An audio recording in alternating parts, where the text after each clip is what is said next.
Good morning, Sophia. I'm Dr. Johnson, Dr. Vernon Johnson, and I'm a child and adolescent psychiatrist. Now, have you been seen by a psychiatrist before? No. So, my background is in pediatrics, which means I've always worked with kids, sometimes little kids, sometimes big kids. But in psychiatry, I specialize in helping kids who have trouble with their feelings, their behaviors, and also sometimes kids who are having a hard time in school. And we do that sometimes by just talking to kids. Sometimes we use things like medications, even sometimes other types of therapies. But today, we actually have the scheduled time just to kind of get to know each other a little bit and kind of talk about some of the issues that brought you in. Mm-hmm. Now, I've actually spent a great deal of time reviewing all of your history, and I certainly won't rehash all of that here, but I certainly hope to kind of incorporate those things that I think are really important as they relate to some of the scans. Okay? Okay. Right. Now, in reading the history, I understand that one of the major problems has actually been that of depression.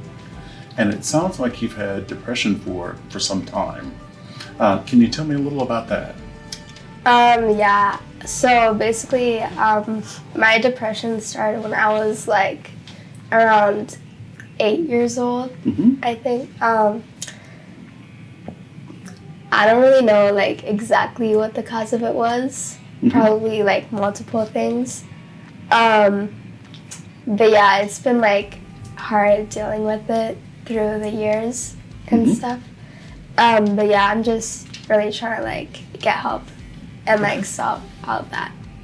What are some of the more significant symptoms of depression that you're having right now? Probably like zoning out a lot. Mm-hmm. Like kind of avoiding school, I guess, mm-hmm. like oversleeping, not really staying on schedule. You know, quite often when people talk about depression, they often talk about sadness, but it sounds like you're describing more of low energy, lack of motivation, poor concentration in school, yeah, things like that. I understand also that you've also struggled recently with some anxiety symptoms. Can you describe those feelings for me? Yeah, I mean, recently I did have like a panic attack kind of thing. Mm-hmm. It's like really random, but like, for example, I was like at this concert and all of a sudden like I just started panicking and like mm-hmm. was feeling like I couldn't breathe. Mm-hmm. So like I sat down on the floor at a concert and then like I just felt better. But it's just things like that. I just like overthink, my thoughts go crazy, and like a lot of anxiety just tensens up and it's like mm-hmm. weird. So during this episode where you felt really anxious and overwhelmed, there are actually some physical symptoms like the shortness of breath. Sometimes people also experience things like heart palpitations or hand tremors, things like that. Did you, even sweating, did you experience anything like that? Definitely sweating was mm-hmm. a big thing, yeah. Okay. You need more of those physical symptoms. Don't you think sometimes your tummy hurts? Sorry, not to interrupt. No. I mean, I do feel like just breaking out and like crying sometimes when it gets like really bad. And sometimes like getting nauseous, I guess, but that's really it. But you have experienced any problems with things like chronic worry, where you just kind of worry about things for no apparent reason? Sometimes, but not a lot. Okay. Mm-hmm. But definitely those periods where you feel just kind of nervous and anxious and... Yeah. Mm-hmm. And really that sense of like things are just kind of out of control for you. Yeah. Okay. One last thing.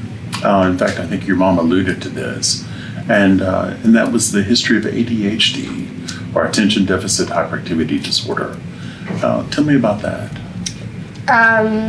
Yeah, so I do have ADHD and also ADD.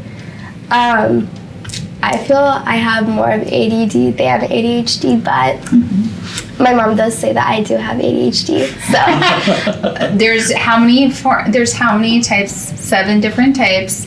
yeah. I've tried to encourage the reading of this. So you've read Dr. Amon's book. Oh yeah, and I just downloaded another book about brain health.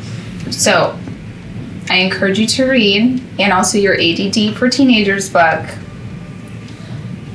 Okay, all right. So we'll certainly kind of talk about those things as we move forward as well. Okay, all right.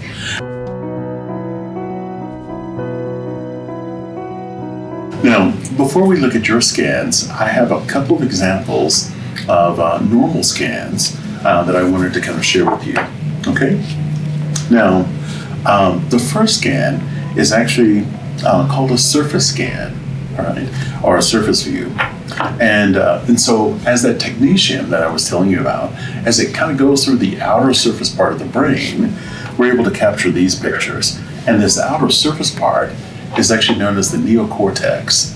And the neocortex is really the thinking part of the brain, okay? Certainly where we do calculations, where we formulate thought, where we process information, things that we see, things that we hear throughout the day. All of that's done in this neocortex, or the thinking part of the brain. Now, because the camera on the scanner is able to kind of move around different angles, we're able to offer these different views. We're also able to look deeper inside, okay?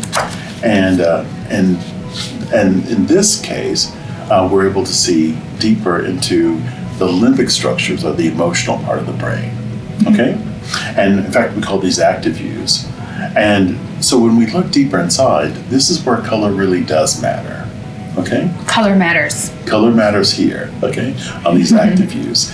In fact, the significance of the color is that the dark blues actually represent areas of decreased blood flow, decreased activity. The red actually represents areas of increased blood flow, increased activity. And the white is the highest level of blood flow or activity. In fact, we call that white hot. Okay? I had a lot of white hot today, I'll tell you that. Right. We're going to use this later on as a frame of reference to look at other parts of your brain. But we're going to start by looking at your surface scans. We're going to look in these regions here first, okay? Got my fingers crossed, honey. All right. All right. You ready to see your first scan? Yeah. Don't freak out. All right. This is your first scan. That looks really good, Sophia. Actually, it does. It looks very good. I'm really so happy to see this, knowing some of what I know. Okay. I mean, when you look at size, volume, all of that just tells me that you've got a very, very nice brain. Okay? Really does. Good looking brain, honey. Good looking brain. Excellent. Excellent. I'm kind of noticing, some dents. Like these are a little full. There's a little bit of. So we often refer to that as scalloping. What's that? Only because so it's these contour changes, and the radiologist kind of likened it to scalloped potatoes. Okay? And when we see that, it's sometimes an indication of maybe some toxicity. And I understand that your home was actually Yeah, we had to problem with move. mold. Yeah, we had to move in this last 6 months. So I didn't realize until it got so severe. Mold is really very, very toxic, and can be manifested in different ways. Sometimes low energy, lack of motivation, poor concentration. All of those things are certainly examples of what mold toxicity can certainly do. Now, in addition to looking at the surface part of the brain, I also wanted to kind of show you what the emotional part of your brain looks like. Let's get to the good stuff. All right. Now, I always like to kind of talk about this again. Remember, this is where color really does matter. And so I just wanted to remind you that the dark blues actually represent areas of decreased blood flow, decreased activity.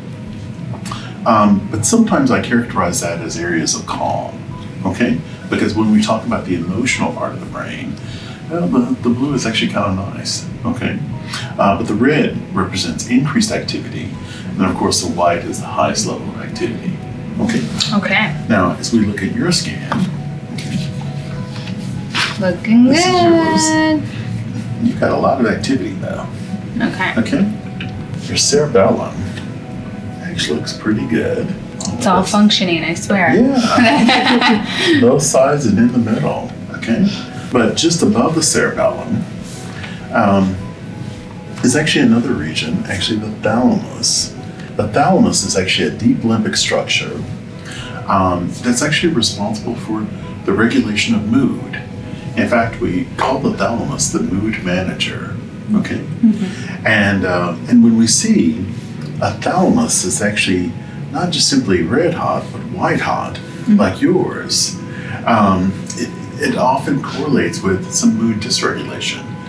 Maybe things like mood swings, irritability, low frustration tolerance, even chronic sadness. Okay? And so, this tells me that, there may be quite a bit of depression going on. Does that make sense? Yeah. Okay. All right. There's also increased activity out here. And these are actually the basal ganglia. The basal ganglia are really 3 nuclei in the brain. And what we're able to see here primarily, the very active one, is actually the caudate nucleus of the basal ganglia. And when we see increased activity in the caudate, it often correlates with some anxiety symptoms. Things like chronic worry, nervousness, even symptoms of panic. Okay. And even though it's not white hot, it's still very, very active. And so I definitely have some concerns about kind of calming these areas down. Okay. I'm going to recommend a brain and body power bags. That's actually a very nice combination of multivitamins, minerals, omega-3 fatty acids, but also some very specific brain nutrients to improve blood flow and circulation here. Okay? Yeah. So we'll do all of that. I'm actually also going to recommend another supplement called serotonin mood support. And the serotonin mood support is a 5-HTP, which helps the brain's development of serotonin, which is a very important neurotransmitter that's often found deficient in people who struggle with depression and also anxiety. Okay, and I think the serotonin mood support would help these areas. That's awesome. Okay? Yeah. I often recommend cognitive behavioral therapy. Yeah. Okay, have you heard of CBT? Okay, so cognitive behavioral therapy is a wonderful therapy. A lot of people might liken it to kind of talk therapy, but it's really so much more. It's really teaching us how to kind of process our own thoughts, especially to identify negative intrusive thoughts that might trigger anxiety symptoms. And as we deal with those negative thoughts, it helps us to kind of break them down, kind of analyze them, and kind of do our own critical review of each thought by asking ourselves, is that true? Is it really true? And if so, what makes it true? And by doing that critical analysis of just thoughts that pop into our head, we find that we're better able to control anxious feelings, even depressive feelings. Okay. In fact, the studies show, we have these wonderful long-term follow-up studies where we followed patients for over 30 years. Oh, wow, that's wonderful. Oh, yeah. And it's amazing that cognitive behavioral therapy is actually found to be one of the greatest treatment options in terms of offering long-term, lifelong benefits. Okay. I'm all for the CBT. Okay. Good deal. Good deal. I'm excited for you. Yeah. It's good to know. All right, go Sophia, go. All right. I like that. Go Sophia, go. Yeah. You've got your own cheerleader. All the way.